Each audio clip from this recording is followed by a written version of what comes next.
what we did was to remove all the old plaster on the solid walls right the way through.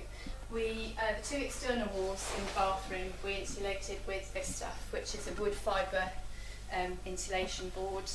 What you then do over the wood fibre is you put a mesh and a lime plaster and then natural paint. I think there's two things really important for a building like this about the breathability of the building. The reason that buildings like this last so long is because they're drafty.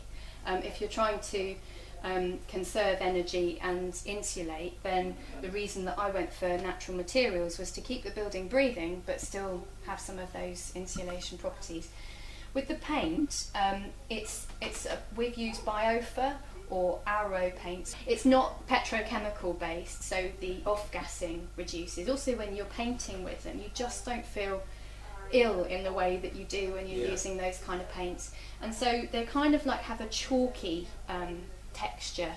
The windows along this side are triple glazed, so they're all wooden. The insulation above us in the loft above the kitchen is warm cell, which is recycled newspaper. I think what I'll do is just talk you through what's happening in the bathroom now. So the ceiling came down, and we also had to put sort of electrics and sort of plumbing through in this wall. So this party wall we took away as well, and just on this side. And what we put back was playboard on the ceiling and on this party wall. And the reason we did that is because clay has really good water absorption properties, but what it also does is then slow releases, which in the bathroom is really important because you've got lots of condensation water, etc.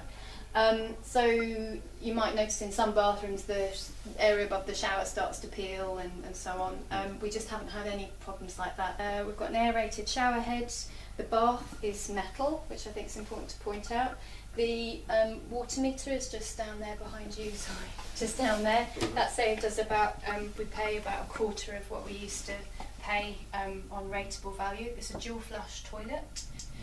All the wood is FSC birch ply. The flooring is marmoleum, and that's all the way through the bathroom and the kitchen. You find it's used in hospitals quite a lot because it has, like this, in the same way that wood has quite good antiseptic properties, this also has a similar effect. Flooring. Yeah, this is the flooring that's gone down all the way through, and there's sheets wool insulation underneath the floor, so between the ceiling below and our floorboards. We've done it because we want it to be somewhere that we're happy to live, where the materials, if I'm happy for them to touch my skin like I am that sheep's wool, then I'm happy for it to be in my home. All told, the renovation was probably about £20,000. That's 4 new windows, that's appliances, that's new bath suite, that's all the flooring, that's all the insulation.